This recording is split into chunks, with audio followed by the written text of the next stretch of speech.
start to training camp the first 2 days. A lot of energy, and love the way the guys are flying around. And I think that's definitely a great start for us defensively.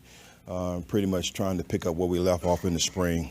Communication is always the key early on, and really trying to avoid the mishaps right here. For us, miscommunication, I think the guys are doing an outstanding job, number one, of communicating with one another. And as you can see, being out there, flying around and getting to the football. So with that, I'll take your questions. How's the acclimation process going for you, coming in here with basically a holdover staff and just learning things as you go too? I think that's the key thing that you just said is having an open mind to learn. You know, been around quite a bit. I've done a lot of different things, but it's not my way, it's the 49ers way. So easy transition from the spring to now, and just trying to continue to build on to the things that we've established in the spring. I'm sure you'd like to have Nick here sooner than later, but in the meantime, is it helpful to get a chance to get a better look at some of those other guys who are kind of jockeying for position around him or beside him in the meantime? It's a long season, and you're always going to have guys step up and have to play. I go back and I look at the spring with the opportunity that those other corners had with Mooney not being here. He had an opportunity right now for Ambry to get better. You saw Demo progressing, getting better. So I agree totally. You know, it's a chance for, you know, Drake to step up along with Austin Bryant and a lot of other guys. Steve, I get the sense that Kinlaw's got some momentum going. What are you seeing from him? Well, you know, from day one, I've been talking about, you know, Kinlaw and his progression. He stayed here all summer, dedicated himself for us, trying to continue to get his body right. Mentally, he's in a great spot, and just love the way he's playing, violent hands up front, getting off the ball, and the way he's turning and running and getting to the football is amazing. I know Kyle showed one of the plays in the team meeting this morning with him just coming out of the stack, as we call it, and I'm just excited right now and just looking for him to have a great year. Javon Hargrave appeared to have a sack at one point. What makes him so difficult to block, particularly on pass plays? Pad level, very explosive, low center of gravity to the ground. He has a great, quick first step coming off the ball, and he's very powerful. I know you're focusing on defense, but you had Purdy back. Your defense picks him off right away. Is there added energy when Purdy's back? What does the defense pick up from him? Well, I think it's great energy across the board. We know what he can do. We know what he was able to establish last year. So guys feed off him. You know, just my perspective, I've seen all those guys progress and get better. Trey's done a tremendous job back in the spring as well, but Purdy does bring a level of excitement. Yesterday, Hufanga made a play, and Kyle said he'd have to go back and watch the film on the pass breakup on a deep ball to figure out how he got over there. What happened? What did you see on that play? Great read, good anticipation. You know, we always teach those guys it's not so much where the quarterback is looking when he's dropping back, it's when he gets to the top of his drop. And he did a tremendous job really reading the quarterback's eyes, anticipated, had a great break, and also understanding the formation. So we always say the formation is talking to you. You got to listen with your eyes. So it's certain things that he saw pre-snap, all right, that gave him a jump on the ball. You talked a couple months ago about wanting to cut down the explosives in the secondary. They obviously went up trying to go over the top a couple times today.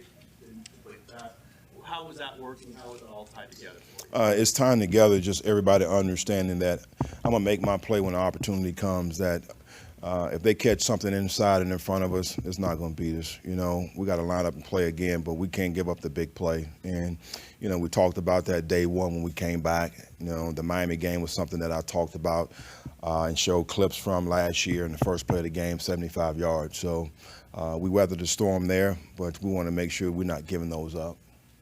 Saw Jair Brown get a first-team rep, and then he immediately came off the field. Are you doing that to give him specific looks against, you know, specific alignment?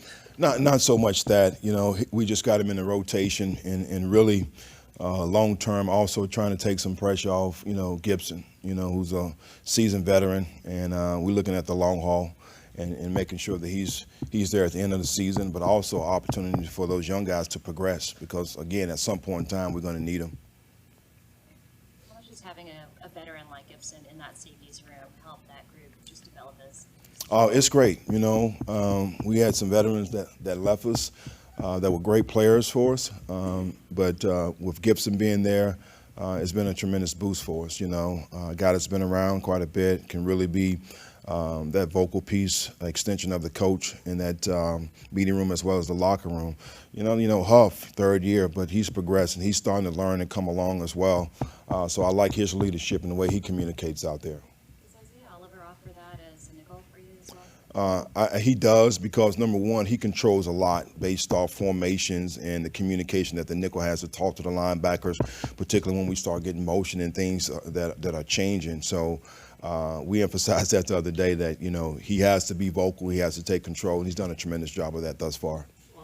Has played outside at times, moved inside recently. Did you see him playing some outside?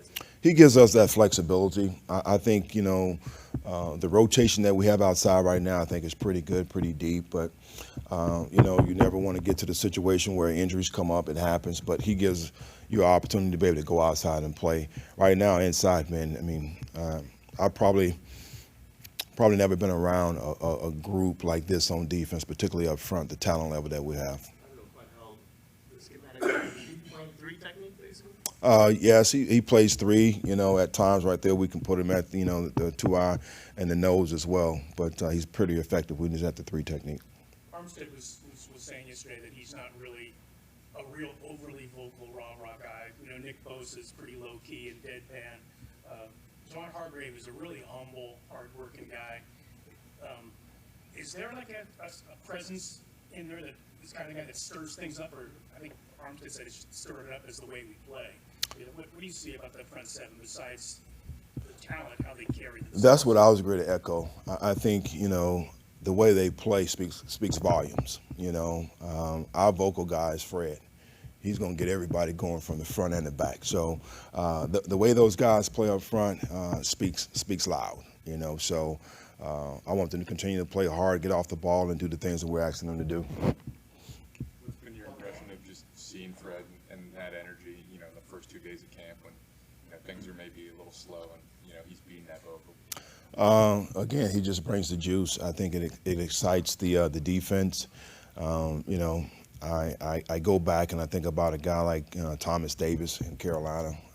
You know, that Fred's that guy. You know, very vocal, but also his play is phenomenal. You mentioned that the guys up front are unique in terms of how they play. They haven't really been around a group like that. When you look at your past and other different stops, is there anybody that they remind you of in terms of a group? Well, I mean, I don't like to compare. You know, that's the thing with me. I think these guys are unique.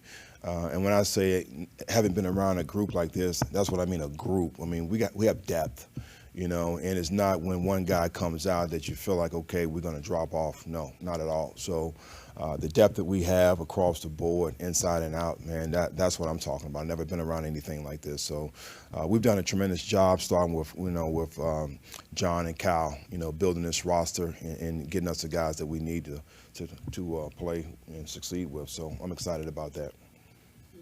I apologize in advance for my question, but we have editors and such, so. Say that again, I'm sorry. Well, I was going to apologize for my question in advance, but we have editors and you have stories we have to write. So here it comes. Are you or any family members of the coaching staff that you know pretty jacked up for Taylor Swift and the Taylor Swift option? Well, I would say this. My wife was pretty upset because she's back in North Carolina right now. So she was pretty upset, the mere fact that she wasn't going to be able to go to the concert. So she thought about flying out here. And, yeah, so I'm not a real big fan, but she was definitely upset about it. Appreciate you guys. Take care.